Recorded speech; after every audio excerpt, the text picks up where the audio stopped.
Hello everyone. Good morning, good afternoon, good evening. I'm Ashutosh Agarwal and I welcome you all in the CFL Level 1 summary video series.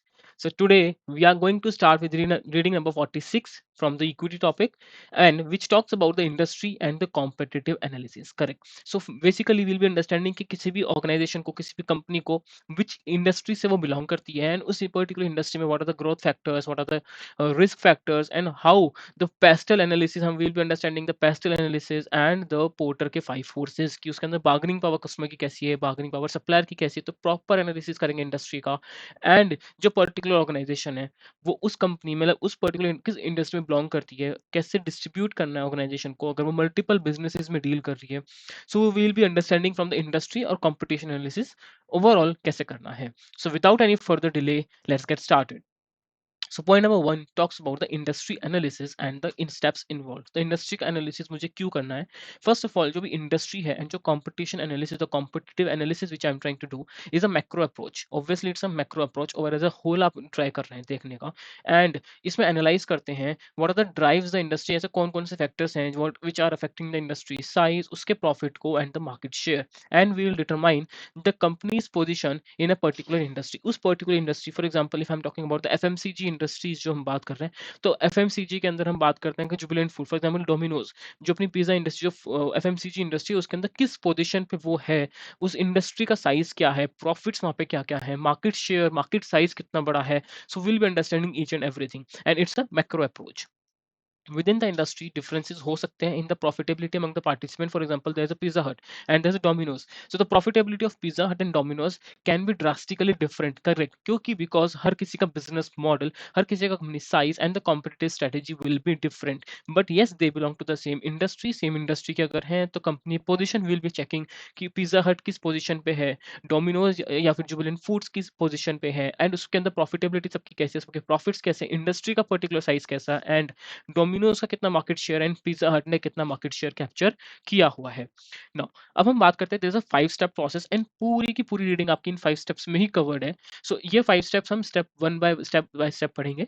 So first step is the define the industry. For example एक there is an brand ITC. ITC multiple businesses में है, वो hotels में भी है, आपकी stationery items भी उनकी बिकती हैं, एफएमसीजी में भी आ जाती है या फिर अगर टोबैको है उसमें भी है कुछ कुछ चीजें.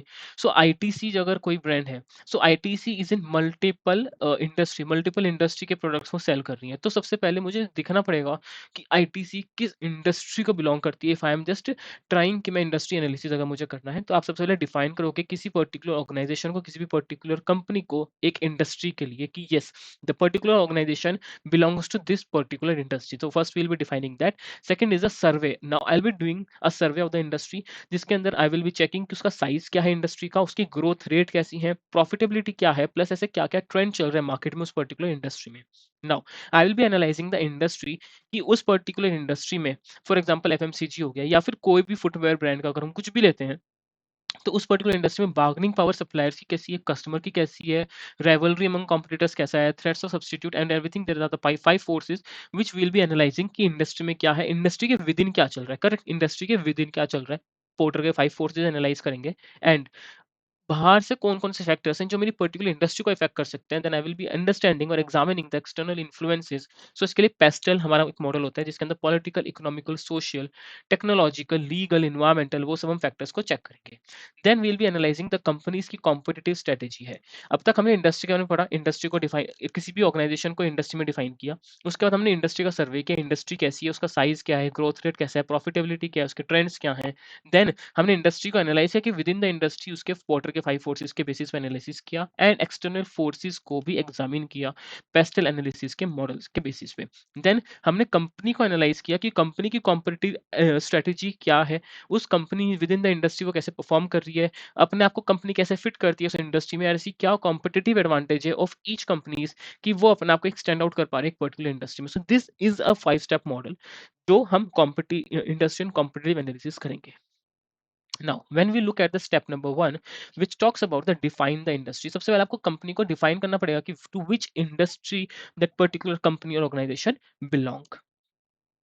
Now, सबसे first is the classifying the firms by industry. सबसे सिंपल, फर्म जितनी भी है आपके पास ऑर्गेनाइजेशन कंपनी सबको इंडस्ट्री के बेसिस पे डिवाइड करो. उसके अंदर हम क्या करते हैं, इसके बेसिस पे provide the method of examining the trends and the firm valuation. Because every industry belongs in a different way to the different life cycle या फिर business cycle ever से. For example, during the COVID times, जो आपके health care brand हो गया या फिर जो भी आपके एफएमसीजी नॉर्मल आपने अगर कोविड के टाइम पे लोगों ने हेल्थ केयर कितना बूम पे गया था उस टाइम पे, मतलब कि आपकी यूज था और बाकी जो चीजें जो थी, फॉर एग्जांपल रियल एस्टेट थोड़ा सा डाउन हुआ था, बाकी दूसरे सेक्टर्स जो थे दूसरे सेक्टर्स डाउन हुए थे, लेकिन अगर हेल्थ केयर सेक्टर की बात करते हैं तो वो इतना डाउन नहीं हुआ था, कंसिडरिंग कि हर बिजनेस साइकिल, हर साइकिल ऑफ द इकोनॉमी अगर जैसे चल रही है, उससे डिफरेंट तरीके से हर इंडस्ट्री बिलोंग करती है. तो सबसे पहले मेरे लिए ये इंपॉर्टेंट हो जाता है कि मेरी फर्म किस इंडस्ट्री में आती है, सो दैट मैं फर्म की वैल्यूएशन और ट्रेंड्स को उसी हिसाब से एनालाइज करना स्टार्ट करूंगा. And we'll allow the analyst to compare the firm in different countries, और उसी तरीके से मैं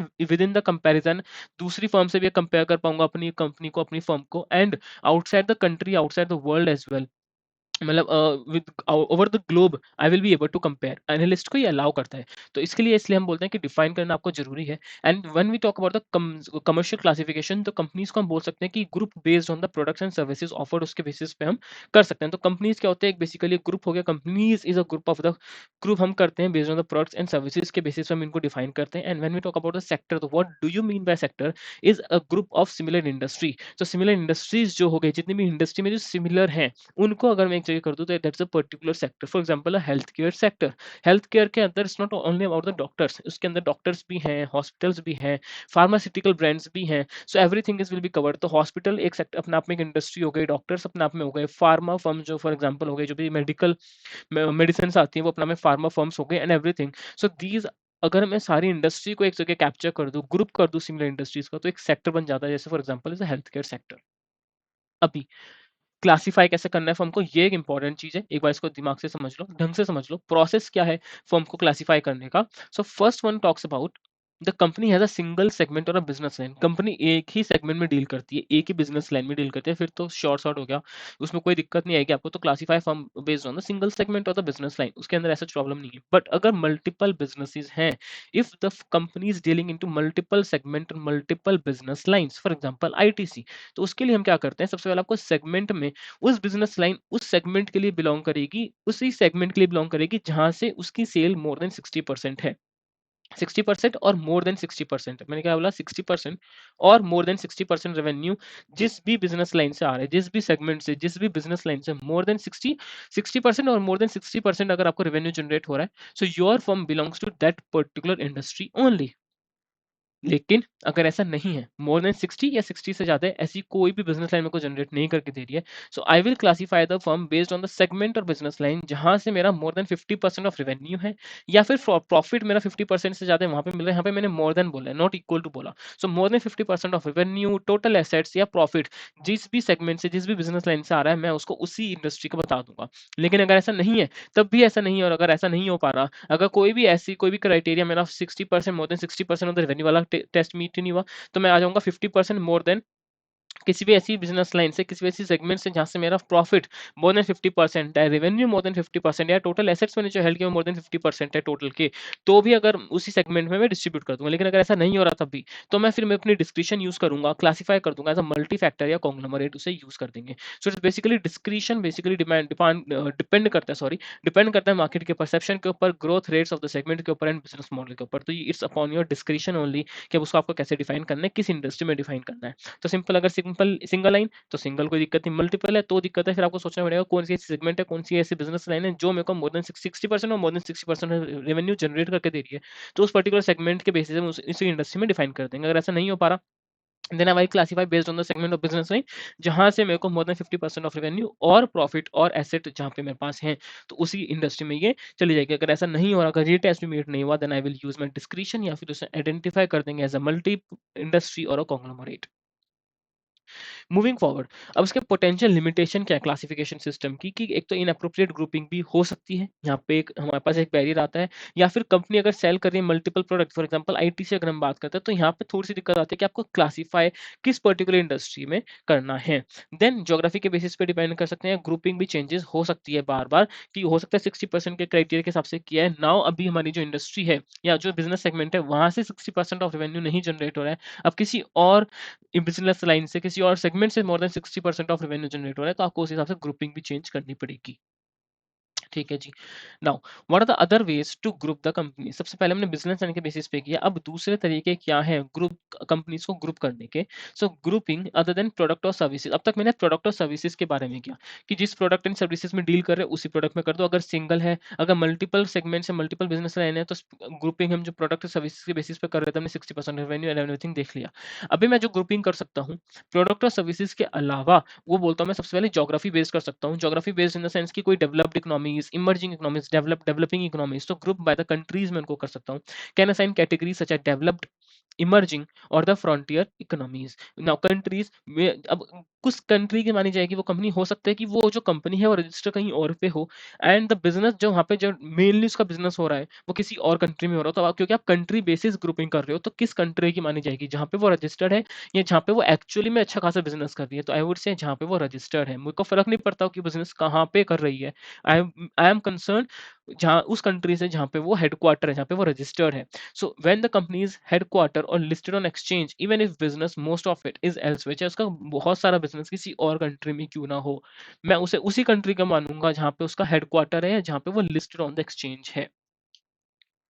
moving forward, when I talk about the business cycle sensitivity के बेसिस में हम डिफाइन कर सकते हैं किसी भी कंपनी को।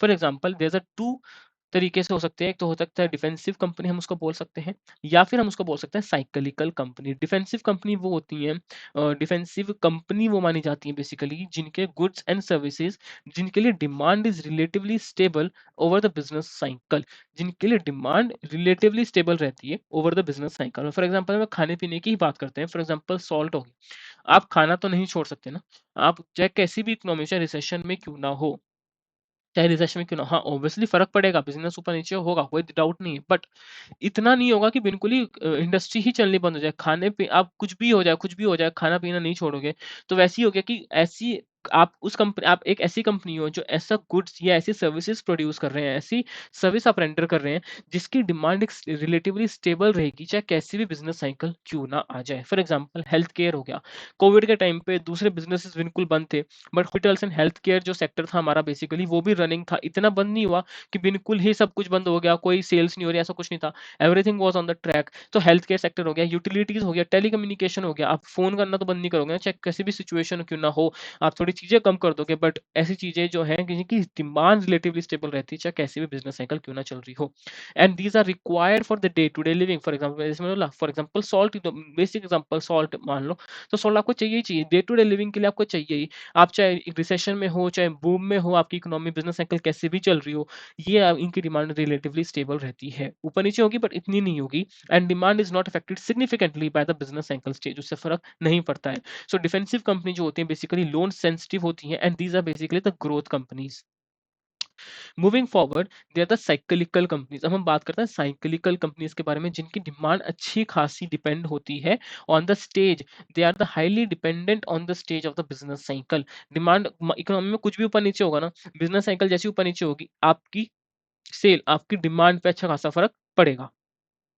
एंड आपकी जो हाई अर्निंग वॉलेटिलिटी होती है यहाँ पे, एंड हाई ऑपरेटिंग लेवरेज होता है। हाई ऑपरेटिंग लेवरेज क्या था कि आपकी फिक्स कॉस्ट का component out of the total operating cost काफी ज्यादा होता है यहाँ पे, एंड आपकी जो कंपनी होती है वो हाई सेंसिटिव होती है, and these are basically the value companies, these are basically the value companies. तो बेसिकली अगर हम बात करें defensive company basically growth companies ही होती हैं, एंड साइक्लिकल कंपनीज के अंदर वैल्यू कंपनीज आती हैं जिनकी price to book value ratio basically कम ही होती है।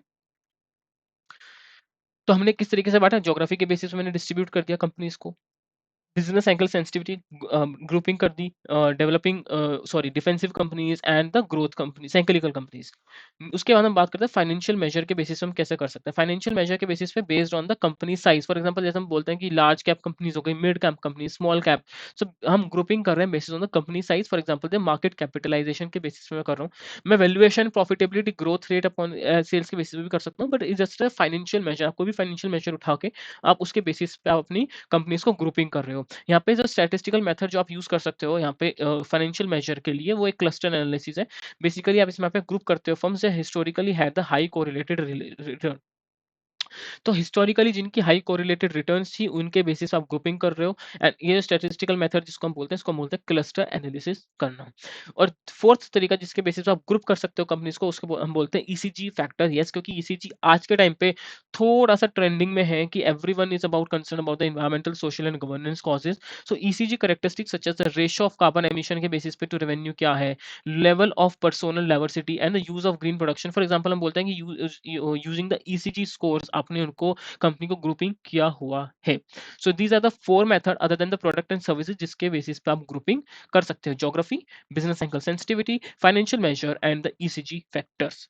तब तक हमने डिफाइन कर दिया, हमने पर्टिकुलर जो हमारी कंपनी थी उसको हमने बता दिया कि भैया you belong to this particular industry, and उसी के बेसिस पे मैं आपकी वैल्यूएशन करूंगा, उसी के बेसिस पे मैं सोचूंगा कि आपकी मेरी पर्टिकुलर कंपनी के लिए क्या-क्या पेस्टल फोर्सेस काम करेंगे, क्या-क्या पोर्टर के 5 फोर्सेस हैं, मुझे कैसे अंडरस्टैंड करना है, कैसे एनालाइज़ करना है, कैसे किस इंडस्ट्री से कंपेयर करना है, या किस कंपनी जो उस पर्टिकुलर इंडस्ट्री है किससे कंपैरिजन करना है अपने आप को, तो ये आपको समझ आएगा। अब आपने इंडस्ट्री बता दिया, अब आप सर्वे करेंगे उस पर्टिकुलर इंडस्ट्री का कि इंडस्ट्री अब क्या है।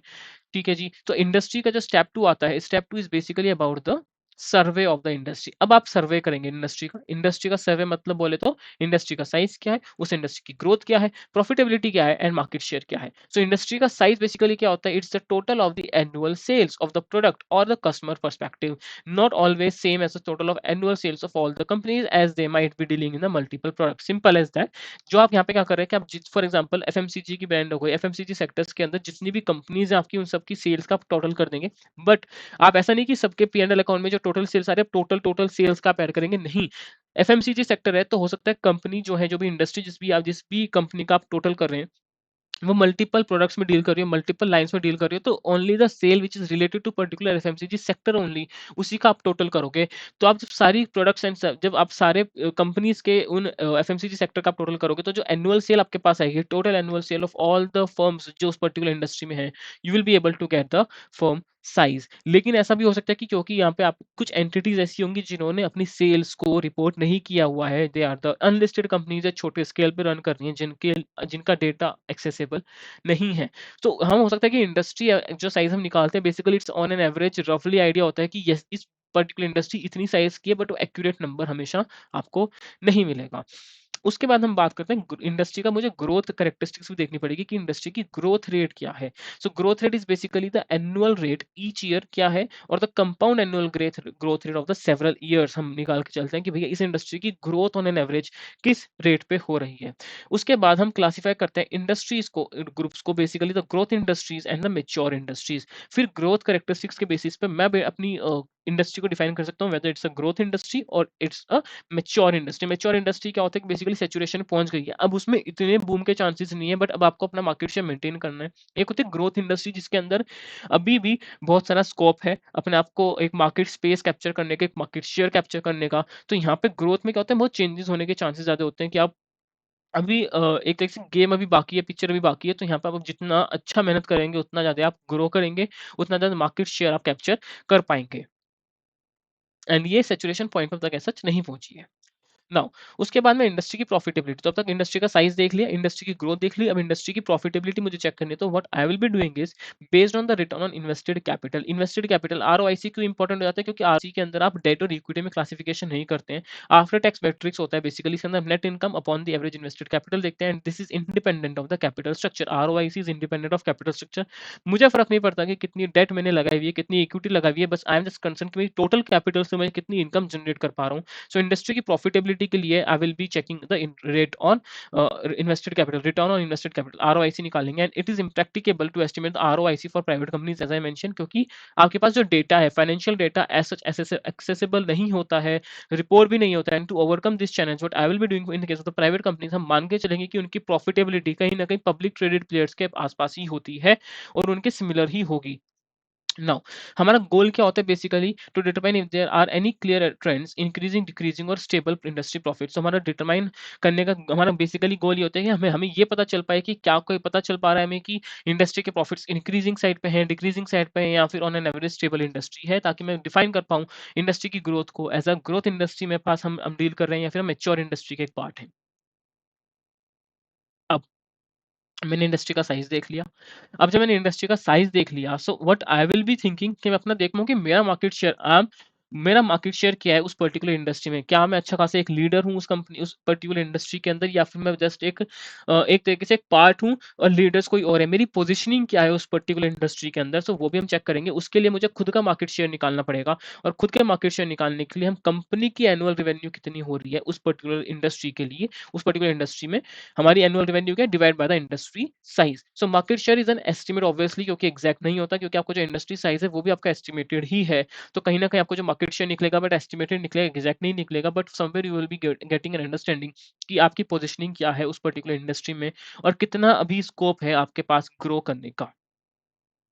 Trend in the company's market that is crucial for determining whether its product are viewed favorably by the customer, ताकि आपको ये कहीं न कहीं मुझे पता चल पाता है कि क्या मेरा प्रोडक्ट एक फेवरेबली व्यू या फिर एक पॉजिटिव वेलकम किया जा रहा है मेरे प्रोडक्ट को, या नहीं किया जा रहा है, मैं मार्केट शेयर कैप्चर कर पा रहा हूँ या नहीं कर पा रहा हूँ। एंड इंडस्ट्री की कंसंट्रेशन निकालने के लिए ब्यूटीफुल पॉइंट, ये एक बार आपको देखना पड़ेगा। ब्यूटीफुल पॉइंट है कि अगर आपको पता लगाना है कि मेरी इंडस्ट्री की कंसंट्रेशन कैसी है, कि खाली मैं अकेला मार्केट प्लेयर हूँ या दूसरे मार्केट प्लेयर भी हैं। अगर दूसरे मार्केट प्लेयर भी हैं तो कंपटीशन ज़्यादा होगा, आपकी प्रॉफिटेबिलिटी कम हो जाएगी। लेकिन अगर बोल रहा हूँ कि इस पर्टिकुलर इंडस्ट्री में मार्केट के अंदर जो प्लेयर्स हैं, जो कॉम्पिटिटर्स हैं, वो बहुत अंदर डाउनवर्ड साइड है, इतनी डाइल्यूट नहीं हो रखी है, डाइल्यूशन नहीं है, सैचुरेशन पे नहीं जा रही है, हाई कॉन्सेंट्रेशन में है, तो आपका कॉम्पिटिटर्स कम होंगे तो प्रॉफिटेबिलिटी आपकी ज़्यादा करेगी, you will be able to grow on a higher scale. तो इसके लिए मैं इंडस्ट्री की कंसंट्रेशन चेक करूंगा यहाँ पे कि उस पर्टिकुलर इंडस्ट्री के अंदर मेरा मार्केट शेयर इतना है, समझ आ गया। तो दूसरे मार्केट प्लेयर्स कितने कितने हैं जो मार्केट शेयर लेके बैठे हुए हैं, और मुझे इंडस्ट्री की कंसंट्रेशन चेक करनी है। तो what I will be calculating is Herfindahl Hirschman index, HHI index हम यहाँ पे कैलकुलेट करेंगे। We will be calculating the HHI, Herfindahl Hirschman index. जी, बेसिकली उसका फॉर्मूला क्या होता है, आपके जो मार्केट शेयर है उसका समीशन करो एंड उसका स्क्वायर रूट कर दो। So summation of the market share का स्क्वायर रूट, फॉर एग्जाम्पल उसका स्क्वायर स्क्वायर रूट नहीं, स्क्वायर करना है आपको। तो बेसिकली अगर मैं बात करता हूँ कि आपका लेट्स सपोज मार्केट शेयर 50 है, तो अगर मैं 50 का स्क्वायर करता हूँ तो पता चलेगा कि एच एच आई मेरा 2500 है, यानी कि और सारे प्लेयर्स हैं जो यहाँ पे कैप्चर करके बैठे हुए हैं। ठीक है। So on the scale of 0 to 10,000, 10,000 कैसे निकलेगा? मार्केट शेयर आपका कितना है? आपका 100 है, आप अकेले प्लेयर हो तो उसका स्क्वायर कर दूंगा तो आपका 10,000 आ जाएगा बेसिकली। तो यहाँ पे 0 टू 1500 अगर है, तो यानी कहीं ना कहीं मुझे ये पता चलता है कि अगर 0 से 1500 तक है तो लो कंसंट्रेशन है और सारे प्लेयर्स भी मार्केट में बैठे हुए हैं। सो लो कंसंट्रेशन माना जाएगा इसको, यानी कि कंपटीशन इस इंडस्ट्री में, इस पर्टिकुलर इंडस्ट्री में ज्यादा है। अब कंपटीशन ज्यादा है तो प्रॉफिटेबिलिटी कम होगी और आपकी प्राइसिंग पावर आपकी भी कम होगी। आप एक तरीके से प्राइस टेकर माने जाओगे, यानी कि कहीं न कहीं ये जो इंडस्ट्री है ये परफेक्ट कॉम्पिटिशन पे कहीं न कहीं रन कर रही है। लेकिन अगर आपका एचएचआई 2500 टू 10,000 तक जाता है, यानी कि हाई कंसंट्रेशन है, कॉम्पिटिटर्स इतने सारे नहीं हैं, प्रॉफिटेबिलिटी आपकी थोड़ी ऑन द हायर साइड रहेगी, and somewhere you will be having the pricing power as well. And अगर 1500 टू 2500 के बीच में है, तो it will be considered as a moderate concentration, कि ठीक-ठाक कंसंट्रेशन है। आपको लड़ना भी पड़ेगा और आप जीत भी सकते हो। उसके बाद जैसे हमने बोला था कि ग्रोथ इंडस्ट्रीज भी हो सकती है, मैच्योर इंडस्ट्रीज भी हो सकती हैं according to the growth rate. So growth industries कौन सी होती हैं? जिनके प्रोडक्ट, जो भी प्रोडक्ट मार्केट में जो आप डील कर रहे हो, वो उनके पास कहीं न कहीं उन प्रोडक्ट के अंदर ग्रोथ पोटेंशियल है। ऐसा नहीं है कि उसके अंदर सारा इनोवेशन आपका जो जितना कर सकते थे वो हो गया, एक स्टेबल हो गया, स्टेबल नहीं है अभी भी ग्रोथ पोटेंशियल है। आप इनोवेशन करो, कुछ ना कुछ आप नया लेके आओ, कुछ ना कुछ आप डिफरेंशिएट करोगे, तो yes you will be able to lead. तो कहीं न कहीं often related to the new technology for example हो गई, तो आजकल मोबाइल फ़ोन्स में अगर हम बात करते हैं तो कुछ ना कुछ नया आ जा रहा है। हर मार्केट में हर साल, हर 6 महीने में इतने फ़ोन्स रिलीज़ हो रहे हैं कि you will not be able to even remember. आपका फ़ोन 1 डेढ़ साल में ऐसा हो जाता है पुराना, कितना पुराना हो गया। मार्केट इतनी स्पीड में है अभी। ग्रोथ इंडस्ट्री समवेयर, तो मैं बोलूँगा कि जो टेक्नोलॉजी वाले सेक्टर्स हो गए, ये अपने आप में ग्रोथ इंडस्ट्रीज़ का पार्ट है, क्योंकि यहाँ पे इनोवेशन इतना कर सकते हो, इतना भी स्कोप है कि you will be able to differentiate your product from the other competitors. आप आपका ग्रो कर सकते हो अच्छा खासा दूसरों as compare to the other. So driver of success basically क्या है कि led to the independent general economy.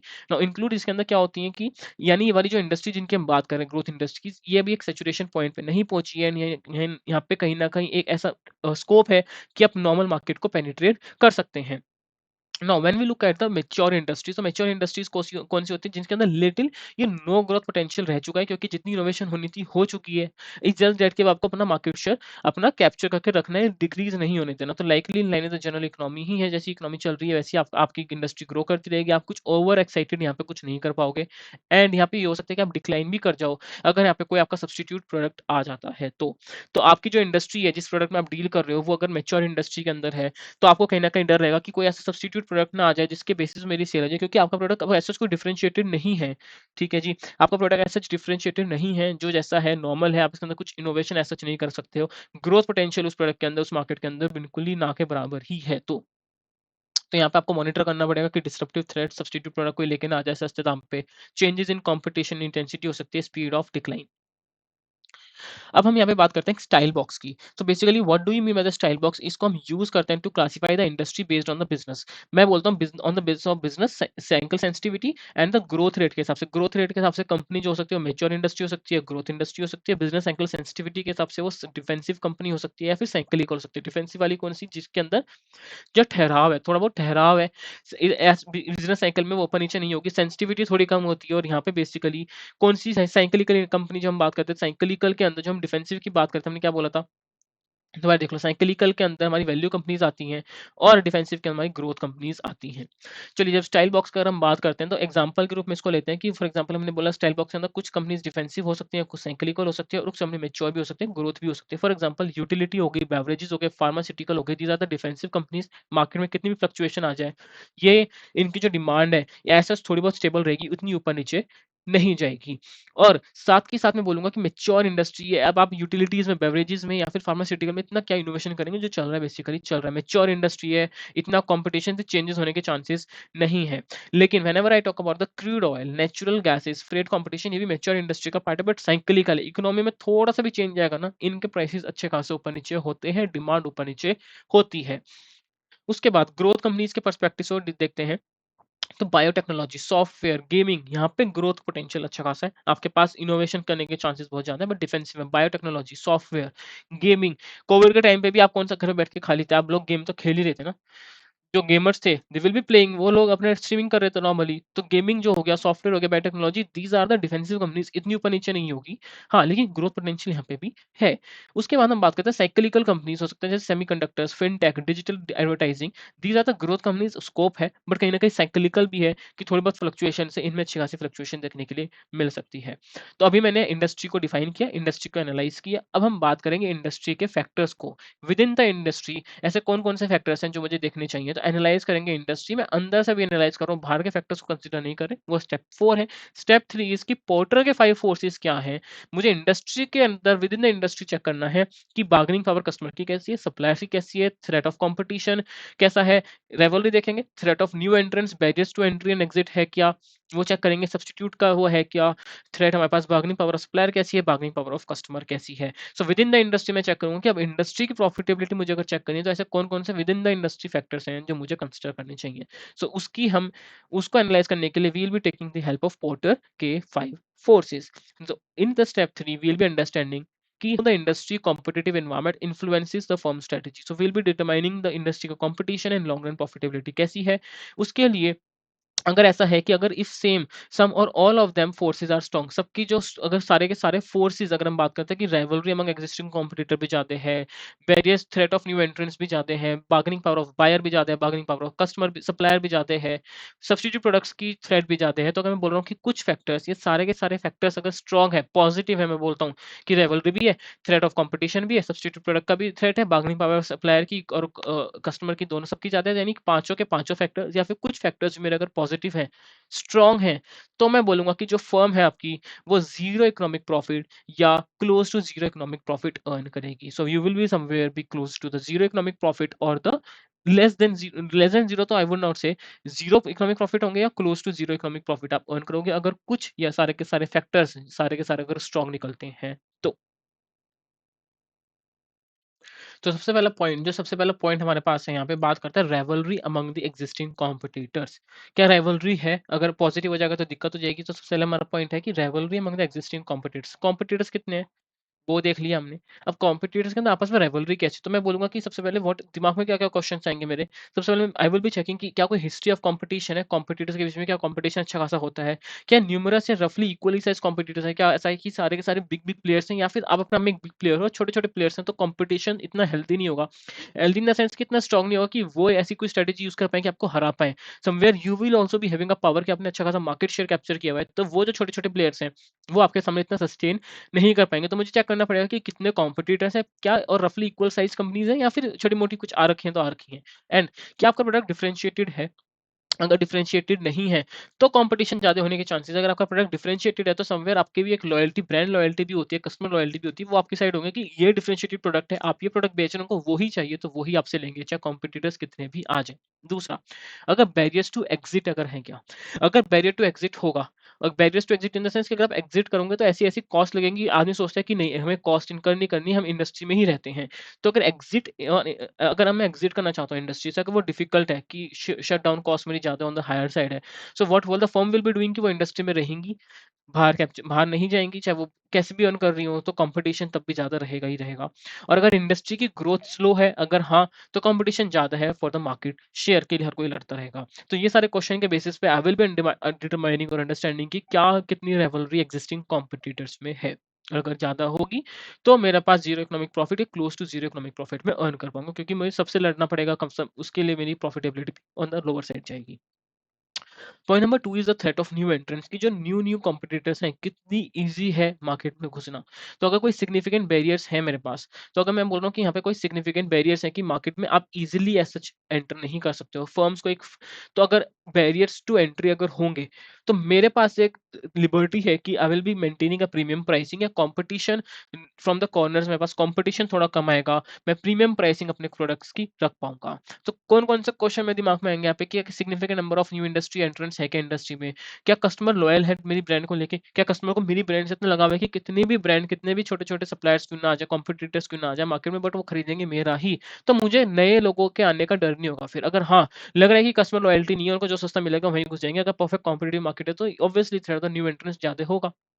And are there switching cost for customer in terms of the time, training और replacement? For example, switching cost to the customer यानी अगर आप accounting software की बात करें, फॉर एग्जांपल आप tally use कर रहे हैं, अगर आप दूसरे अकाउंटिंग सॉफ्टवेयर पे शिफ्ट करना चाहें, तो in terms of time, in terms of training, in terms of replacement अगर स्विचिंग कॉस्ट आएगी कस्टमर को, तो वो क्या सोचते हैं कि जिस प्रोडक्ट को हम यूज कर रहे थे टाइम से उसी को यूज करते हैं। लेकिन अगर स्विचिंग कॉस्ट ना के बराबर ही है, कितना कुछ फर्क नहीं पड़ेगा, ऑब्वियसली तो ब्रांड लॉयल्टी भी कम होगी उसकी वजह से, and they will be shifting to the new supplier, जो भी न्यू कॉम्पिटिटर जो आपका है राइवलरी में, उसके पास वो शिफ्ट हो जाएंगे और उनको कोई फ़र्क भी नहीं पड़ेगा, उसमें आपका नुकसान है। So do firm have the exclusive और potential access to hard to obtain the inputs and are the government policy the restrict करती हैं, स्लो करती है इंडस्ट्री की एंट्री को। तो क्या ऐसी गवर्नमेंट की कोई पॉलिसीज़ हैं जिसकी वजह से कॉम्पिटिटर्स या फिर जो उस पर्टिकुलर इंडस्ट्री में एंट्री करना इतना डिफिकल्ट है?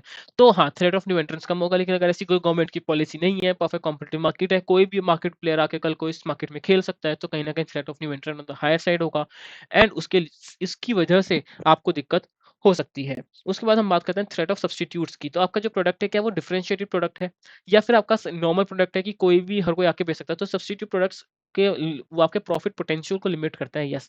तो अगर आपका जो प्रोडक्ट है, अगर वो सब्स्टिट्यूट प्रोडक्ट उसके कंपैरिजन में मार्केट में ऑलरेडी अवेलेबल हैं, तो आप प्रीमियम प्राइसिंग भी करोगे ना, तो लोग दूसरे प्रोडक्ट पे शिफ्ट हो जाएँगे। तो अगर सब्स्टिट्यूट प्रोडक्ट्स हैं, तो आपके प्रॉफिट पोटेंशियल को लिमिट करते हैं, क्योंकि फर्म इसमें इलास्टिसिटी ऑफ डिमांड हो जाएगी। आप जैसे ही प्रोडक्ट प्राइस इंक्रीज़ करोगे, वो आपकी डिमांड उस प्रोडक्ट की कम होके दूसरे प्रोडक्ट पे शिफ्ट मार जाएँगे। अगर यानी कि इन शॉर्ट अगर बोलूँ तो अगर आपके सब्स्टिट्यूट प्रोडक्ट अवेलेबल ज़्यादा हैं, तो कंपटीशन भी ज़्यादा होगा and profit margin on the lower side हो जाएँगे। तो इसलिए बोलते हैं कि जितनी ज़्यादा डिफरेंशिएशन अपने प्रोडक्ट में करोगे, उतना जितना प्रोडक्ट यूनिक होगा, उतनी प्राइसिंग कंपटीशन भी कम होगी। तो यहाँ पे कौन-कौन से क्वेश्चन के बेसिस में डिटरमाइन कर सकता हूँ इन चीज़ों को कि is there any other product या सर्विस जो फुलफिल कर रही है उसी को या सिमिलर कस्टमर की नीड को? अगर ऐसा है, तो क्या वो लोअर प्राइस्ड है आपके प्रोडक्ट से? अगर हाँ, तो आपके लिए दिक्कत वाला काम हो जाएगा। क्या customer go without the industries product? क्या कम कस्टमर का काम चल सकता है बिना आपके प्रोडक्ट? अगर हाँ, तो येस, आपको फिर दिक्कत है। Now, is the substitute product improving in performance related to the industry product? Is it difficult for customer to switch to the another substitute?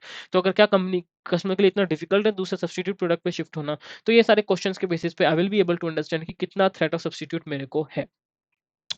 Fourth one talks about the bargaining power of customer. Customer आपसे bargain कर सकता है with respect to the quality, with respect to the prices. तो क्या customer के पास इतनी ability है कि वो मेरे से बार्गेन कर सकता है with respect to the lower prices and higher quality के लिए?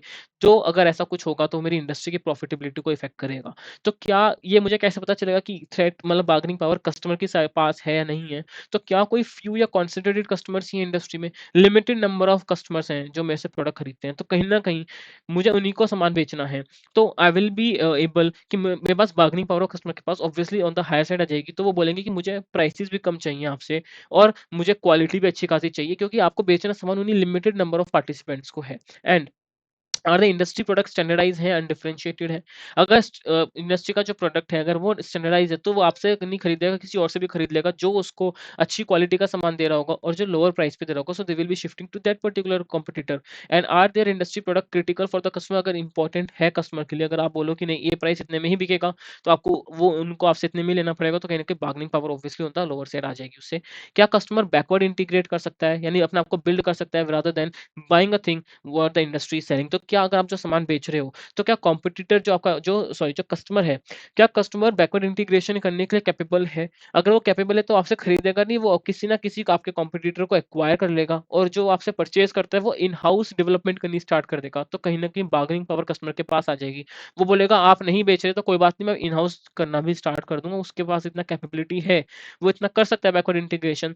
तो आपके पास बार्गेनिंग पावर कस्टमर के पास obviously on the higher side आ जाएगी। So these are the factor जिसके बेसिस पे मैं आई विल डिटरमाइन की बार्गेनिंग पावर कस्टमर के पास है या नहीं है। And last topic about talks about the bargaining power of supplier, जिससे आप प्रोडक्ट प्रोक्योर कर रहे हो और जो आप बेच रहे हो, आपको अगर कोई सामान जो आप प्रोडक्ट सेल कर रहे हो, जो सर्विस ऑफर कर रहे हो, आपको वो कहीं ना कहीं से लेनी भी तो पड़ेगी ना। आपको रॉ मटेरियल पीछे से परचेज करना पड़ेगा, फिर आप मैन्युफैक्चरिंग करके प्रोडक्ट को डेवलप करोगे।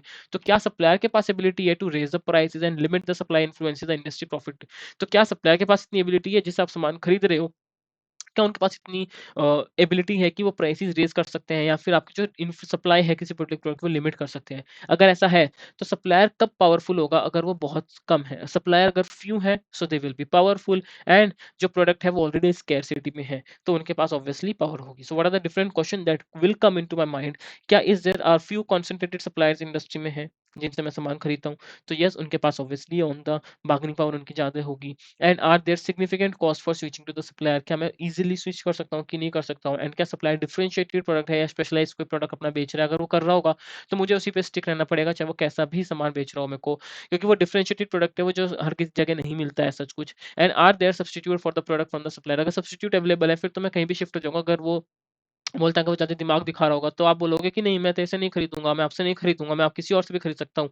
तो अगर सब्स्टिट्यूट प्रोडक्ट अवेलेबल है उस पर्टिकुलर रॉ मटेरियल के जो आप परचेज़ कर रहे हो सप्लायर से, अगर वो कहीं और से भी खरीद सकते हो, तो बार्गेनिंग पावर सप्लायर की ऑब्वियसली ऑन द कम साइड आ जाएगी। लेकिन अगर उसका कोई डिफरेंशिएटेड प्रोडक्ट है, स्पेशलाइज़्ड प्रोडक्ट है, तो आपकी बार्गेनिंग पावर सप्लायर की ज़्यादा रहेगी। So these are the factor जिसके बेसिस पे मैं एनालाइज़ करूँगा इंडस्ट्री को यूजिंग द पोर्टर के 5 फोर्सेस। उसके बाद अभी हम जो बोलते हैं कि जो ये हमने समझा कि थ्रेट ऑफ न्यू एंट्रेंट्स, जो भी हमने यहाँ पे समझा कि थ्रेट ऑफ न्यू एंट्रेंट्स है मेरे पास या फिर राइवलरी अमंग द कॉम्पिटिटर्स है, इस चीज से मैं क्या देख सकता हूँ? कंपटीशन कितने, कॉम्पिटिटर्स कितने हैं, न्यू एंट्रेंट्स का जो थ्रेट है वो कहीं ना कहीं मेरी कॉम्पिटिटिव एनवायरनमेंट को कैसे इफेक्ट करता है कि अगर बैरियर्स टू एंट्री में बढ़ा दूं, तो एंट्री भी लोगों की कम हो जाएगी, न्यू एंट्रेंस का काम खत्म, सो कंपटीशन मेरा कम रह जाएगा।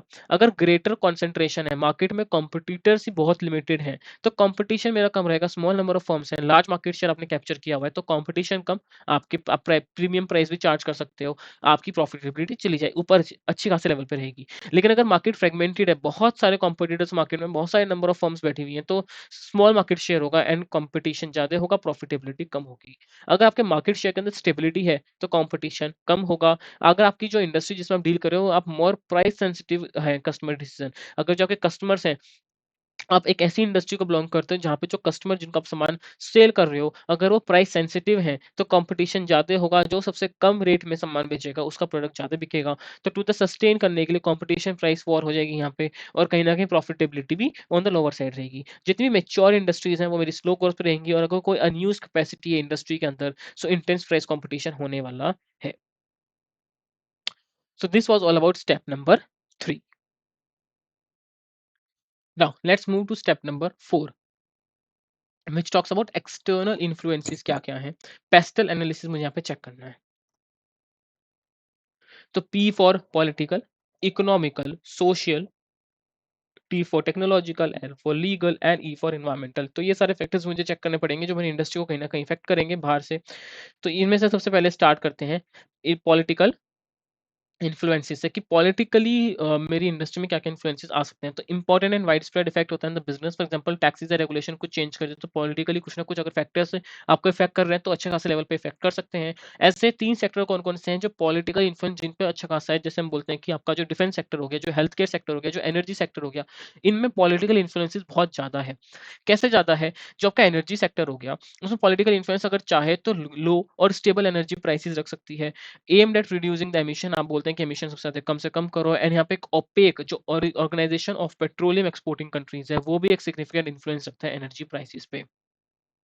When we talk about the defence, defence में क्या होता है कि government is only usually the buyer. Defence sector ऐसा नहीं हर किसी के पास अवेलेबल है कि आप भी डिफेंस सेक्टर में घुस सकते हैं, मैं भी डिफेंस सेक्टर में घुस सकता हूँ। No, it's not like that. यहाँ पे government is usually only the buyer in the defence sector, and यहाँ पे जो अमाउंट ऑफ स्पेंडिंग है वो डिपेंड करती है जियो पॉलिटिकल थ्रेट्स पे, मिलिट्री कमिटमेंट पे। तो यहाँ पे पॉलिटिकल इन्फ्लुएंसेस अच्छे खासे लेवल पे है।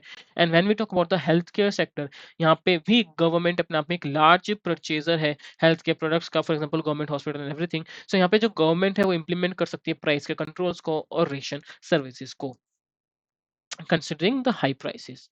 नाउ इकोनॉमिकली इन्फ्लुएंसेस क्या-क्या पड़ते हैं, तो साइक्लिकल ट्रेंड्स हो सकते हैं यहाँ पे, अगर इकोनॉमिक आउटपुट आपका मेजर अगर हम जीडीपी में देखें, या स्ट्रक्चरल ट्रेंड्स भी हो सकते हैं सच एज प्रोडक्टिविटी इंप्रूवमेंट और the size of labour force.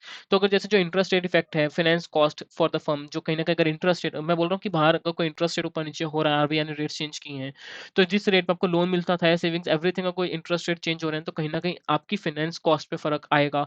Credit availability जो है, अगर वो इफेक्ट करेगी कंज्यूमर और बिजनेस एक्सपेंडिचर को, और अगर कोई इन्फ्लेशन जो हो रहा है, तो वो कहीं ना कहीं प्राइसेस पे इफेक्ट करेगा, डिमांड पे इफेक्ट करेगा, कहीं ना कहीं लोगों की कंजम्पशन पावर, प्राइसिंग पावर को करेगा। तो these are the economic influences जो इंडस्ट्री को इफेक्ट करते हैं। Now when we talk about the social influences, तो ट्रेंड देखना पड़ेगा कि कस्टमर कैसे वर्क करता है, कैसे प्ले स्पेंड करता है अपनी मनी को, और कैसे अपनी लाइफ को जी रहा है। एंड इंपॉर्टेंट है इंडस्ट्री के लिए कि वो सेल करते हैं उस प्रोडक्ट को डायरेक्टली टू द इंडिविजुअल। तो ये जो सोशल इन्फ्लुएंसेस हैं, वो उस कंपनी के लिए, उस इंडस्ट्री के लिए ये ज्यादा इंपॉर्टेंट हो जाते हैं जो डायरेक्टली डील कर रहे हैं किससे, इंडिविजुअल से। जो डायरेक्टली सेल करते हैं अपने प्रोडक्ट को इंडिविजुअल्स को, तो उनके लिए सोशल इन्फ्लुएंसेस थोड़ा सा इंपॉर्टेंट हो जाता है। So when we talk about the technological influences, so it talks about the introduction of new or improved products which can make the existing product redundant. So technological influences क्या होता है कि नई नई टेक्नोलॉजी बनती जा रही है, जैसे जैसे नया जो इनोवेटिव प्रोडक्ट आपके पास डेवलप होके आ रहा है, वो क्या करेगा, जो पुराने प्रोडक्ट्स हैं उनको थोड़ा सा पीछे कर देगा, उनकी जो सेल है, सेल को थोड़ा सा डाउनवर्ड करेगा। जाओ, अब हम बात करते हैं जो टेक्नोलॉजिकल इनोवेशंस हैं, वो सस्टेनिंग भी हो सकती हैं, डिसरप्टिव भी हो सकते हैं। सस्टेनिंग इन द सेंस कि जो आपके प्रोडक्ट है, उसी प्रोडक्ट में अगर इंप्रूवमेंट हो रही है ओवर द टाइम, तो उसको फंडामेंटली उसके नेचर को चेंज नहीं हो रही है, जबकि वो बेटर होता जा रहा है प्रोडक्ट, और उसकी सेल ऑब्वियसली इंक्रीज हो रही है। तो वो कुछ इनोवेशन, जो टेक्नोलॉजिकली इनोवेशंस हो रही है किसी पर्टिकुलर प्रोडक्ट में, वो सस्टेनिंग भी हो सकती है कि उस प्रोडक्ट को और इम्प्रूव करते जा रहे हैं हम, एंड उसका जो बेसिक नेचर है वो चेंज नहीं हो रहा है। लेकिन एक हो सकते हैं डिसरप्टिव। फॉर एग्जाम्पल, पहले जो कैमरा आते थे, वो रील वाले आते थे, अगर आप बहुत देखे हो, तो जो रील वाले आते थे उनको अलग तरीके से यूज़ करते थे। अभी क्या है कि कैमरा हर किसी के पास मोबाइल फ़ोन में है, डीएसएलआर आ रहा है अलग से, मेमोरी कार्ड, आप एक जो चिप लगती है बेसिकली, वो आप इंसर्ट कर सकते हैं उसके अंदर। सो ये डिसरप्टिव है कि अब ये जो नई टेक्नोलॉजी आई है, उसके बेसिस पे वो जो पुराने कैमरा जो चलते थे, वो सारे का सारा वेस्ट हो गया, डिसरप्ट हो गया, वो मार्केट कंप्लीटली डिसरप्ट हो गया है। और जो पहले कीपैड वाले आते थे मोबाइल फ़ोन्स, पहले जो नोकिया जिसमें अपना आप में एक डीलर था, उसके बाद जैसे सैमसंग आया, दूसरे-दूसरे प्रोडक्ट ने टच स्क्रीन वाले फ़ोन्स को इंट्रोड्यूस करना स्टार्ट किया, डुअल सिम आ गया, 3 सिम, 4 सिम जो भी आए थे बीच में, तो पहले सिंगल सिम चलता था, उसका डुअल सिम होना स्टार्ट हो गया। नोकिया ने सोचा कि नहीं, हम डुअल सिम नहीं करेंगे, हमारे इससे अच्छा है कि हमारे 2 फ़ोन बिकें। तो एक मार्केट है अपने आप में, वो इनोवेशन ऐसी हुई कि जो पुराना प्रोडक्ट था, जो एक्जिस्टिंग प्रोडक्ट्स थे, वो खत्म हो गए। सो इट क्रिएट्स अपने आप में जो भी एक इनोवेशन ऐसी लेके आए हो आप मार्केट में, जिसकी वजह से अपने आप में एक न्यू मार्केट अपने आप में जनरेट हो गया है, या फिर एंटर कर रहा है वो एक्जिस्टिंग मार्केट में, और एक अपना एक नई तरीके से अपनी वैल्यू बना के बैठ चुका है वो मार्केट में, एक ऐसी इनोवेशन। उसकी वजह से क्या होता है कि न्यू एंट्रेंट्स आएँगे इंडस्ट्री में, और आपका जो मार्केट है वो उसको कैप्चर कर लेंगे और अपनी अलग से जगह बना के रख लेंगे, जिससे कहीं न कहीं ये होगा कि आपका जो एक्जिस्टिंग प्रोडक्ट जो भी चल रहा है मार्केट में, वो आपका मार्केट से आउट हो जाएगा। उसके बाद हम बात करते हैं कि एग्जिस्टिंग फर्म में continue to succeed till the customer support accept the new innovation. तो जो आप कॉम्पिटिटर, फॉर एग्जांपल नोकिया है, नोकिया कुछ टाइम तक चला, बट धीरे धीरे एक टाइम पे ऐसा आया कि जो कस्टमर्स है उन्होंने न्यू इनोवेशन को सपोर्ट करना स्टार्ट किया, एक्सेप्ट करना स्टार्ट किया। तो जो पुरानी फर्म्स, एग्जिस्टिंग फर्म जो इनोवेशन अपने आप को इनोवेट ही नहीं कर रही हैं, वो मार्केट से आउट हो जाएंगी। लेकिन अगर आपको अपना मेंटेन करना है मार्केट शेयर, अगर आपको मार्केट में अपना जो मार्केट शेयर है वो चीज मेंटेन करके रखना है, तो कहीं ना कहीं आपको भी इनोवेशन की तरफ जाना पड़ेगा, एक्सेप्ट करना पड़ेगा। You have to become the part of the disruptive innovation as well. For example, अगर नोकिया उस टाइम पे अपने आप को इनोवेट करता अच्छा, तो वो इस समय मार्केट में अच्छा खासा जो उसका वो पहले मार्केट शेयर था वो अभी भी रहता। क्यों गया? क्योंकि उसने अपने आप को डिसरप्टिव इनोवेशन का पार्ट नहीं बनाया। हाँ, आप ये डर रहता है दिमाग में कि जो मेरा एक्जिस्टिंग प्रोडक्ट है उसका कैनिबलाइज हो जाएंगे एक्जिस्टिंग प्रोडक्ट, यानी उनकी सेल अपने आप में डाउन हो जाएगी, बट इट्स फाइन। आप मार्केट से आउट तो नहीं होंगे ना, आप किसी का प्रोडक्ट, आप जो इनोवेशन का उसी का पार्ट बन के आप अपने आप को सस्टेन कर सकते हो। आपकी ब्रांड लॉयल्टी है, आप उसका फायदा उठाओ, सब कुछ करो, बट इसका मतलब ये नहीं है कि डिसरप्टिव इनोवेशन है तो मेरे जो एक्जिस्टिंग बिजनेस है उसके अंदर मेरी सेल्स खत्म हो जाएगी तो मैं इनोवेशन का पार्ट नहीं बनूंगा। तो ये आपका बहुत रॉन्ग डिसीजन हो सकता है। So even though it will cannibalise your existing business, but to maintain the market share you have to become the part of the disruptive innovation. When we talk about the legal influences, तो change अगर कोई भी law and regulation में हो रहा है तो उसकी वजह से बिजनेस रिस्क एंड अपॉर्चुनिटी पे ऑब्वियसली फर्क पड़ता है। And when we talk about the environmental influences, तो क्लाइमेट के जो चेंज है, क्लाइमेट रिलेटेड कोई लॉज आ रहे हैं आपके पास कि आपको पर्टिकुलर लेवल ऑफ इंडस्ट्री आपको इतना सेट करना पड़ेगा, आपको कुछ परसेंट इन्वायरमेंटली आपको सोशल कॉजेज में लगाना पड़ेगा, या फिर कोई पर्टिकुलर लेवल की मशीनरी, जैसे मोटर व्हीकल केस में हुआ था कि आपको BS4 एंड उसके अबव वाली जो व्हीकल्स हैं वही वैलिड है, उससे पहले आपको अपने सब खत्म करने पड़ेंगे। सो क्लाइमेट चेंज अगर या concerns with respect to the environmental sustainability of some industries, और you this is continuing to gain an importance as factor in the company growth and profitability. Now, when we look at the step number 5, now the last step of this analysis, industry and competitive analysis, step number 5, जिसके अंदर अब मैं check करूंगा कि मेरी industry जो competitive strategy क्या है। So what is my competitive strategy and my position, अब उस कंपनी की क्या है, उस पोजीशनिंग कंपनी की क्या है। तो सबसे पहले हम बात करेंगे कि every company has a competitive strategy. एक हो सकती है इंटेंशनल स्ट्रेटेजी, एक हो सकती है अनइंटेंशनल स्ट्रेटेजी। तो कहीं ना कहीं हर एक कंपनी की कोई ना कोई अपनी स्ट्रेटेजी होती है। एक हो सकती है इंटेंशनल स्ट्रेटेजी, जिसके लिए आपने ऑब्वियसली कुछ ना कुछ सोच समझ कर डिसीजन लिया हुआ है, एंड आपने एक प्लानिंग की है, केयरफुली आपने प्लान किया है, रिपीट साइकिल, आप उस जो साइकिल आपने प्लानिंग की है उसको ऑब्वियसली रिपीट करते हो, एग्जीक्यूशन करते हो, एंड फिर देखते हो, इवैल्यूएशन करते हो कि क्या हमने सोचा था, कितने रिजल्ट्स आए, जो डिफरेंसेस है उसके लिए आप रिफाइनिंग करते हो, फिर दोबारा से एक साइकिल स्टार्ट होती है उस स्ट्रेटेजी की। These are the intentional strategies, जो कंपटीशन स्ट्रेटेजीज है बेसिकली। एक होती है अनइंटेंशनली, जो आपने तुक्के से कर दिया, हैफ हजार था विद लिटिल और नो कोऑर्डिनेशन। इसके अंदर क्या होता है, बेसिकली आप पास्ट इंडस्ट्री प्रैक्टिस जो कर रहे होते हैं उसमें थोड़ा सा मॉडिफिकेशन करके आपने यूज कर लिया, and do not provide the optimal result. Optimal results नहीं आएंगे क्योंकि आपकी आपकी अनइंटेंशनल स्ट्रेटेजी थी, आपने कुछ प्लानिंग, आपने कोई एग्जीक्यूशन इवेल्युएशन कुछ नहीं किया, आपने खाली पास्ट प्रैक्टिसेस, इंडस्ट्री प्रैक्टिसेस के बेसिस पे आपने काम किया है।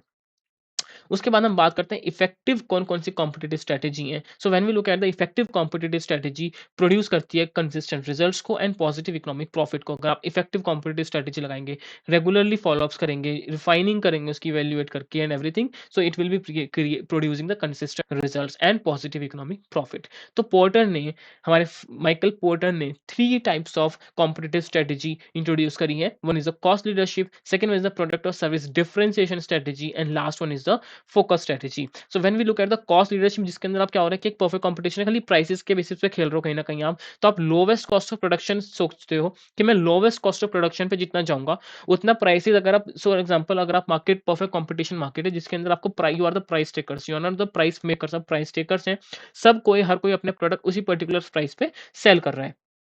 तो अगर हर कोई अपने प्रोडक्ट को उसी पर्टिकुलर प्राइस पे सेल कर रहा है, सो व्हाट आप अपने आप को अच्छे खासे इकोनॉमिक प्रॉफिट पे कैसे रीच कर सकते हो, कैसे अचीव कर सकते हो। सो आपको अपनी कॉस्ट ऑफ प्रोडक्शन को ऑन द लोअर साइड रखना पड़ेगा। तो इसी कॉस्ट लीडरशिप स्ट्रेटजी आप यहाँ आपको यहाँ पे हेल्प करेगी। So you will be trying to reach the lowest cost of production, and यहाँ पे आप ऑफर कर सकते हो लोवेस्ट प्राइसेस, और क्योंकि परफेक्ट कंपटीशन में हो आप, तो अपना लोवेस्ट प्राइसेस को भी आप अपना ऑफर कर सकते हो और जनरेट कर सकते हो enough volumes to make a superior returns. Now it is used to protect the market share and offensively to gain the market share। आप लो कॉस्ट जो कॉस्ट लीडरशिप है, ये तो एक low cost of production reach करी, prices down करके market share capture कर लिया। So this is offensively gaining the market share, या फिर अपनी मार्केट शेयर को सस्टेन करने के लिए, प्रोटेक्ट करके उस हिसाब से मेंटेन करने के लिए भी आप कॉस्ट लीडरशिप स्ट्रेटेजी में जा सकते हो। So when we look at the differentiation strategy, यहाँ पे आप एक न्यू प्रोडक्ट, यूनिक प्रोडक्ट, अपना कुछ क्वालिटी, चाहे वो किसी भी तरीके से हो, चाहे वो in the form of type हो, in the form of quality, in the form of delivery. For example Amazon की जो हम बात करते हैं, तो जो उसका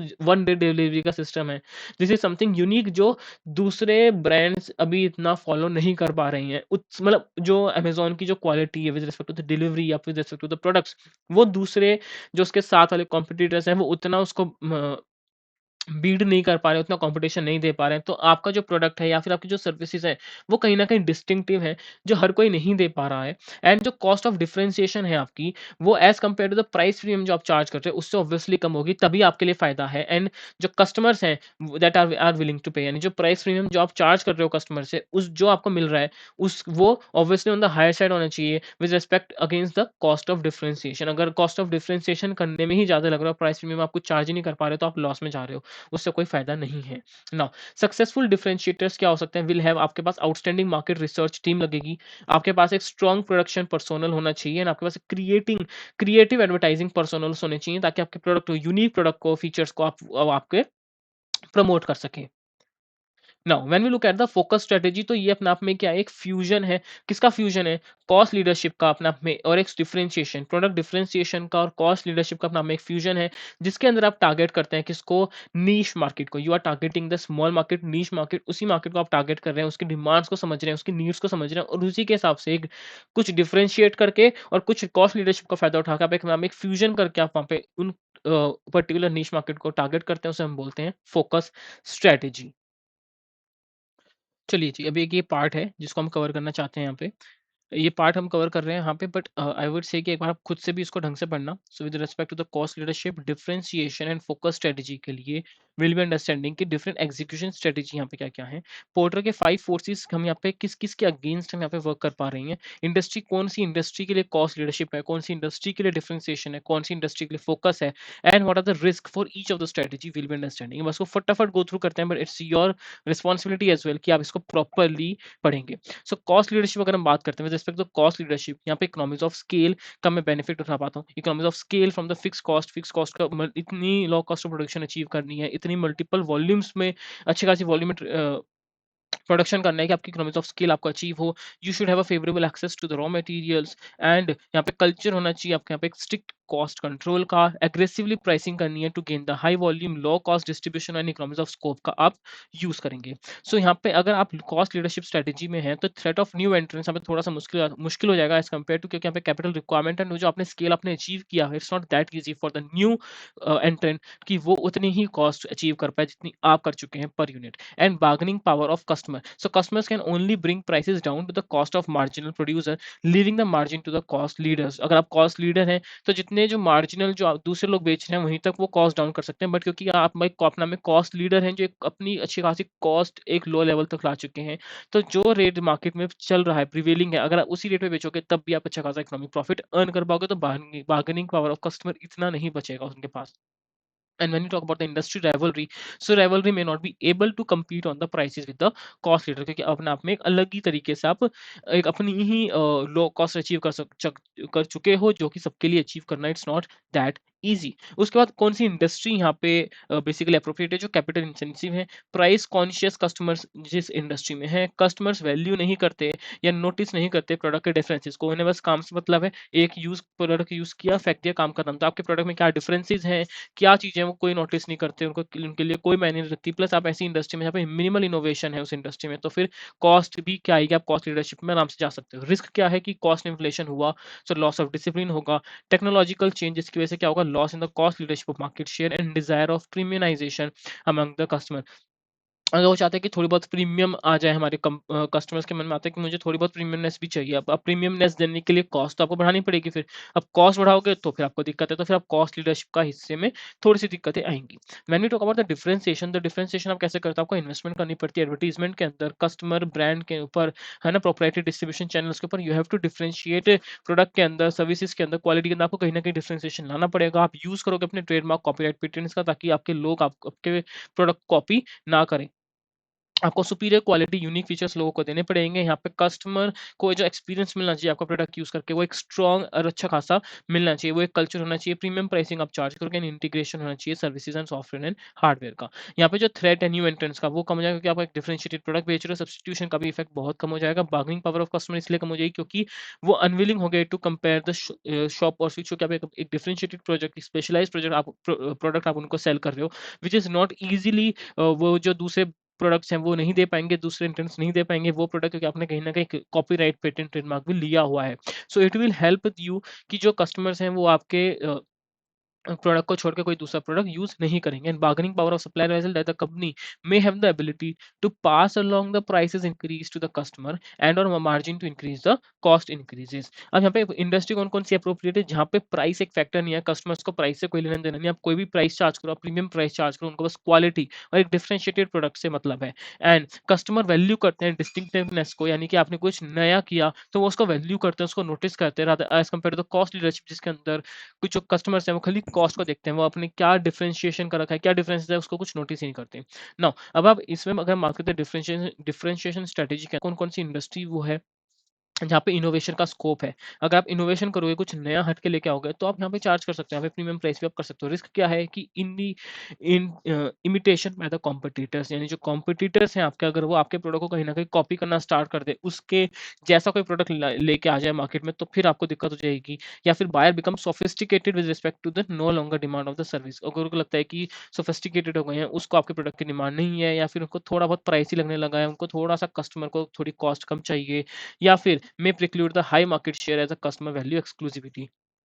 So these are the risks under this strategy। When we talk about the focus क्या करते हैं, the fusion of cost leadership and differentiation strategy, जिसके अंदर आप एक niche market को टारगेट करते हैं, एक पर्टिकुलर ग्रुप को टारगेट करते हैं। तो यहाँ पे proximity to the customer and strong understanding आपको लेनी पड़ेगी, उनकी नीड्स की आपको अंडरस्टैंडिंग होनी चाहिए प्रॉपर। यहाँ पे आप इनकॉर्पोरेट करोगे एलिमेंट किसके, कॉस्ट लीडरशिप के एज वेल एज डिफरेंशिएशन के, लेकिन खाली एक पर्टिकुलर ग्रुप पे आप फोकस करोगे। उसके बाद यहाँ पे थ्रेट जो न्यू एंट्रेंट्स का है एंड सब्सटीट्यूट का, तो कस्टमर जो लॉयल्टी होगी वो यूनिक प्रोडक्ट की तरफ होगी, तो वो डेटर करेगा उनकी स्विचिंग को और प्रोटेक्ट करेगा आपके मार्केट शेयर को। When we respect with talk about the with respect to the bargaining power of customer, so जो कस्टमर है वो अनेबल होंगे और अनविलिंग होंगे टू कंपैरिजन शॉप और स्विच करने के लिए। कौन सी इंडस्ट्री अप्रोप्रिएट है, कोई भी ऐसी डिफिकल्ट इंडस्ट्री, कोई भी ऐसी डिफिकल्ट या uneconomical to serve the customer group और प्रोडक्ट और geography with respect to the other player. जो ऐसी इंडस्ट्री में जाओ, नीश मार्केट को टारगेट करो, जो दूसरे प्लेयर्स के लिए उन लोग को सर्व करना थोड़ा सा मुश्किल जाएगा। रिस्क क्या है यहाँ पे कि large competitors outcome on the prices, large competitors आपको compete कर रहे हैं on the prices, the differences in demand between the narrow group और the industry as a whole narrow, and buyer become sophisticated, no longer demand the level of service which you are providing to them. So these are the strategies, different strategies, cost leadership, differentiation, focus। एक बार उसको अच्छे से properly you have to go through the table, एक बार ढंग से देख लेना क्योंकि क्वेश्चंस बनेंगे यहाँ से, एंड आपको प्रॉपर टेबल अच्छे से आनी चाहिए। So this was all about the reading number 46। I hope आपने एंजॉय किया थ्रू आउट द रीडिंग को। आई नो थोड़ी सी बड़ी हो जाती है, and I use to try cover these revision videos in detail, ताकि मैं फटाफट ऊपर ऊपर से टॉपिक टच ना करूं। मैं आई यूजुअली ट्राई कि अगर आपने कोई भी श्वेजर हो गया या कोई भी अगर इंस्टीट्यूट के मटेरियल से पढ़ रहे हो, सो आई विल ट्राई कि जो मैं रिवीजन करा रहा हूँ इन समरी वीडियोज के थ्रू, तो आप हर एक टॉपिक को मैं टच करता हुआ जाऊं, प्रॉपरली सब कुछ समझाता हुआ जाऊं, ताकि एक थोरो रिवीजन आपका हो जाए, थोरो समरी हो जाए। क्योंकि कई बार क्या होता है कि आप छोटी-छोटी समरी वीडियोज़ अगर थोड़ी बहुत अवेलेबल भी हैं, जो भी आपके पास, जिसमें टॉपिक्स को थोड़ा बहुत टच किया हुआ है, तो अगर आप उनको सुनते हैं, तो आपके कुछ टॉपिक्स ऐसे होते हैं जो पक्के नहीं हो पाते हैं। तो इसलिए मैं सोचता हूँ कि जो मैं वीडियोज़ बना रहा हूँ, वो डिटेल में होनी चाहिए, थोड़ा बहुत टाइम लग रहा है व्हिच इज़ फाइन, बट आप रिवीजन प्रॉपर्ली कर पा रहे हो, हर एक टॉपिक को आप सुन रहे हो, तो जब आप बार-बार उस टॉपिक को अच्छे से सुनोगे, सारे टॉपिक्स को, तो सब कुछ आपको याद रहेगा। सब कुछ जब ब्रश अप होगा, बार-बार चीज़ें जब दिमाग में रिकॉल होंगी, तो वो अच्छे से याद भी रहेंगी। तो थोड़ा-सा वीडियोज़ जाती हैं, बट ये हमेशा ध्यान रखना कि आपका कोई भी ऐसा टॉपिक नहीं हो रहा है, जो छूट रहा है और जो मैंने ऊपर-ऊपर से करा दिया हो। ऐसा कोई भी टॉपिक नहीं है अभी तक, एंड आई होप आपको ये जो रिवीजन समरी है, समरी जो मैं सीरीज़ चला रहा हूँ, आपको समझ आ रही है, आपके लिए हेल्पफुल हो रही है। अगर ऐसा हेल्पफुल हो रही है, तो अपने दोस्तों के साथ, अपने फ्रेंड्स के साथ यू हैव टू आप शेयर कर सकते हो, अगर आपको पसंद आ रही है तो। So it's up to you, if you are liking the video, तो आप शेयर करो, सपोर्ट दिखाओ अपना, ताकि मेरे को और मोटिवेशन मिले ऐसी वीडियोज़ लेके आने के लिए, करेक्ट? बाकी पढ़ाई जारी है, पढ़ाई करते रहो। पढ़ाई करते-करते प्रॉपर वीडियो सुनो, एंड आई ऑलवेज़ से इन एवरी वीडियो कि क्वेश्चंस करते रहना प्लीज़। खाली वीडियो के ऊपर मत बैठना कि मैंने वीडियो सुन लिया और मैं क्वेश्चंस कर लूँगा, क्योंकि क्वेश्चंस थोड़े बहुत ट्रिकी हो सकते हैं। You have to understand the question कि वो पूछ क्या रहा है। क्योंकि अगर आप समझ तो लोगे कॉन्सेप्ट, बट अगर आपको अप्लाई एक एप्लीकेशन भी होती है। एक होती है अंडरस्टैंडिंग, एक होती है एप्लीकेशन। आपने अंडरस्टैंडिंग तो कर लिया, आपको नॉलेज आ गई हर टॉपिक की, but applying a knowledge to particular question, वो एक अपने आप में एक डिफरेंट अंडरस्टैंडिंग है, डिफरेंट तरीका है। वो आपको तभी आएगा जब आप क्वेश्चंस अच्छे से प्रैक्टिस करोगे। और क्वेश्चंस में कई बार क्या होता है कि लाइन कुछ लिखी हुई है, उसकी अंडरस्टैंडिंग कुछ और निकल रही है, बट अगर आपने क्वेश्चंस प्रैक्टिस नहीं किए हुए, तो वो आपको समझ नहीं आएगा। तो वो चीज़ ऐसी है कि that is on you only. वो आपकी रेस्पॉन्सिबिलिटी है कि क्वेश्चंस करना, मेरी जिम्मेदारी है आपको अच्छे से समझाना, समरी सब कुछ रिवाइज कराना, and now it's your responsibility to do the questions. And yes, अभी हम कॉर्पोरेट इशूअर्स के मैं क्वेश्चंस लेके आने वाला हूँ, और कुछ कुछ पॉइंट्स जो मेरे को लगता है एक्स्ट्रा जो कवर नहीं हो पाए या मुझे लगता है कि एक बार दोबारा हो जाने चाहिए, तो मैं वो कॉर्पोरेट इशूअर्स की लेके आने वाला हूँ क्वेश्चन सीरीज भी, जिसके अंदर मैं कुछ इंपॉर्टेंट क्वेश्चंस जो अच्छे अच्छे लगे मेरे को प्रैक्टिस मैनुअल में कहीं पे भी, वो मैं आपके साथ डिस्कस करूंगा। ऐसे ही मैं इक्विटी के भी लेके आऊंगा, but apart from that you can only rely on those video only. वो वीडियो आएगी, वो खाली आपको सपोर्ट करने के लिए है, बट आपको खुद के भी क्वेश्चंस करने हैं।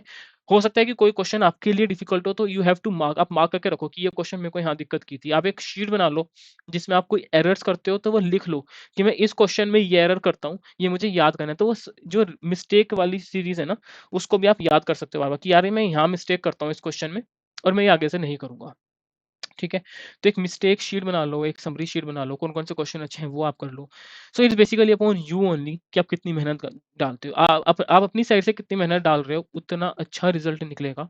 मैं तो डाल ही रहा हूँ, so now it's your responsibility कि to do efforts from your side as well. Correct.